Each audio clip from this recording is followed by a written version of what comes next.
ಓದಿಲ್ಲ ಅಂದರೆ ಹಿಂಗೆ ಗುರು, ಎಲ್ಲಾರು ಚಪ್ಪಲಿ ಶೂನು ಎತ್ಕೊಂಡು ಹೋಗ್ಬೇಕಾಗುತ್ತೆ. ಇದ್ರಲ್ಲಿ ನನಗೆಲ್ಲ ಏನು ಬೇಜಾರಿಲ್ಲ, ಕಾಯಕವೇ ಕೈಲಾಸ ಅಷ್ಟೇನೆ. ಇವತ್ತು ಕೆಲಸ ಮುಗಿಸಿ ಸಂಜೆ ಈಚೆ ಕಡೆಗೆ ಬಂದು ಪೋರ್ಟರ್ ಆನ್ ಮಾಡಿದ ತಕ್ಷಣ ಮೊದಲನೇ ಆರ್ಡ್ರ್ ಬಿದ್ದುಬಿಡ್ತು. ಸೀದಾ ಮೊದಲನೇ ಆರ್ಡ್ರ್ ಕಡೆಗೆ ನುಗ್ಗಿದ್ದೆ ಕತೆ. ಅಲ್ಲೋರೆ ಕಸ್ಟಮರ್ 5 ನಿಮಿಷ ಕಾಯ್ಕೊಂಡು ನಿಂತಿರೋ ಅಂತ ಅಂದ. ಕಾಯ್ಕೊಂಡು ನಿಂತ್ಕೊಂಡಿದ್ದೆ. ನೋಡಿದ್ರೆ ಆಮೇಲಿಂದ ಈಚೆಗೆ ಬಂದು ಕೊಟ್ಟ ಶೂಸ್ನ. ಡ್ರಾಪ್ ಪಾಯಿಂಟ್ ನೋಡಿದ್ರೆ ಯಾವುದೋ ಕಾಡು. ಅಯ್ಯೋ ಸೈಕು ಅಂದ್ಬಿಟ್ಟು ಸೀದಾ ಎತ್ಕೊಂಡು ನುಗ್ಗಿದ್ದೆ ಕತೆ. ಟ್ರಾಫಿಕ್ ಜಾಮ್ ಇನ್ನೂ ಜಾಸ್ತಿ ಆಗ್ಬಿಡುತ್ತೆ ಅಂತ. ಹೆಲ್ಮೆಟ್ ಇಲ್ಲದೆ ಕಿಲಾಡಿ ಥರ ಹೋಯ್ತದೆ. ನೋಡಿದ್ರೆ ಪೊಲೀಸ್ ಅವ್ನು ಹಾಕಂತಾನೆ ಅಂತ ಆಮೇಲೆ ನೆನಪಾಯ್ತು. ಅವ್ನು ಹಾಕೊಳ್ಳೋಕೆ ಮುಂಚೆ ನಾನೇ ಹೆಲ್ಮೆಟ್ ಹಾಕೊಂಬಿಟ್ಟೆ. ಹೆಲ್ಮೆಟ್ ಹಾಕೊಂಡು ಮತ್ತೆ ವಾಪಸ್ ನುಗ್ಗಕ್ಕೆ ಸ್ಟಾರ್ಟ್ ಮಾಡಿದೆ. ನುಗ್ಗಿ ಸಾಕಾಯ್ತು. ಆದರೆ ಡ್ರಾಪ್ ಪಾಯಿಂಟ್ ಮಾತ್ರ ಬರಲಿಲ್ಲ.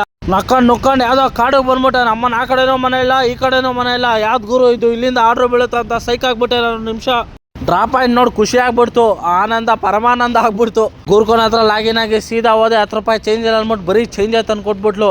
ಆ ಕಾಡಲ್ಲೂ 2ನೇ ಆರ್ಡ್ರ್ ಬಿದ್ದುಬಿಡ್ತು. ಸೀದಾ ಸಿ.ವಿ. ರಾಮನ್ ನಗರ. ಕಾಶ್ಮೀರಿಂದ ಕನ್ಯಾಕುಮಾರಿಗೆ ಬಂದಂಗೆ ಆಯಿತು. 1.5 ಅವರ್ ಜರ್ನಿ ಬಂದು ಅದು ಕೊಟ್ಟು ಸೀದಾ ಮನೆ ಕಡೆಗೆ ಬಂದೆ.